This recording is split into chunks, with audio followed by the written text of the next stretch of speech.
Mengapa benih padi perlu ditreatment sebelum ditanam? Karena beberapa alasan penting yang berkaitan dengan kesehatan tanaman, produktivitas, dan efisiensi budidaya.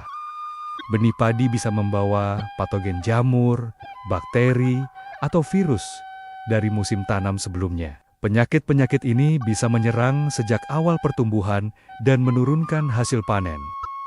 Dengan benih sehat dan pertumbuhan awal yang baik, populasi tanaman bisa tercapai sesuai target. Ini penting untuk hasil panen yang maksimal.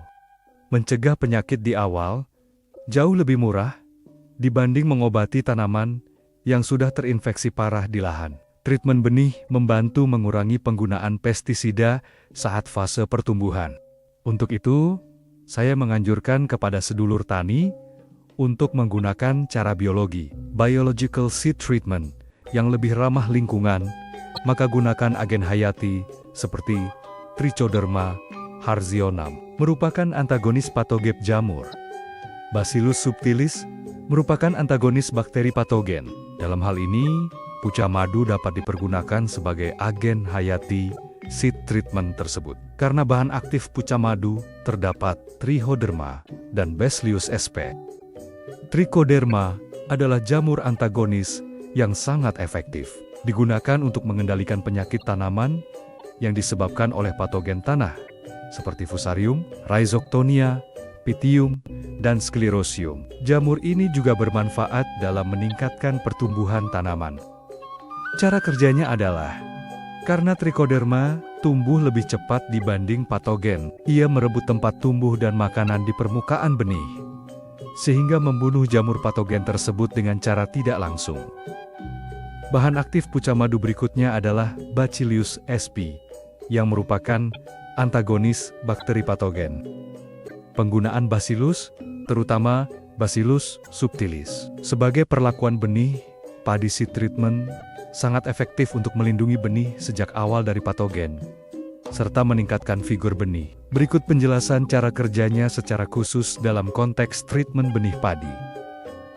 Bacillus menempel pada permukaan benih dan mulai mengkolonisasi kulit benih dan radikula akar embrio. Ia menghasilkan antibiotik alami seperti iturin, surfactin, dan fengici. Senyawa ini membunuh jamur atau bakteri patogen yang mungkin terbawa pada benih, seperti blast, bercak coklat, Xanthomonas oryzae, dan sebagainya. Karena jamur Trichoderma yang ada di puca madu adalah bentuk spora, maka diperlukan fermentasi terlebih dahulu untuk mendapatkan larutan treatment seed benih padi. Sebagai berikut.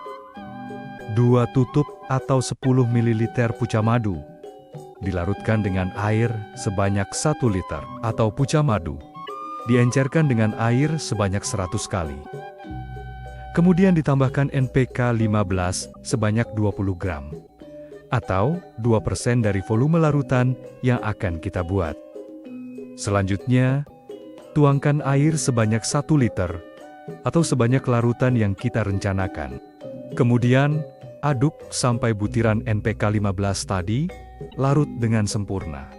Usahakan air yang dipergunakan tidak mengandung klorin, seperti air PDAM, atau pergunakan air sumur saja. Bahan yang terakhir adalah molase atau tetes tebu sebanyak 30 gram atau 3% dari total larutan. Molase atau tetes bisa diganti dengan gula putih atau gula merah sebanyak 2% dari larutan. Selanjutnya, wadah ditutup rapat dan disimpan di tempat yang teduh dengan suhu kamar dan ditunggu 3-4 hari sampai koloni jamur Trichoderma muncul di permukaan. Larutan fermentasi puca madu yang sudah jadi tersebut dipergunakan untuk merendam benih padi dan direndam selama 12-24 jam, kemudian benih dikeringkan sebelum ditabur atau ditanam di persemaian. Demikian penjelasan singkat puca madu sebagai seed treatment benih padi. Terima kasih.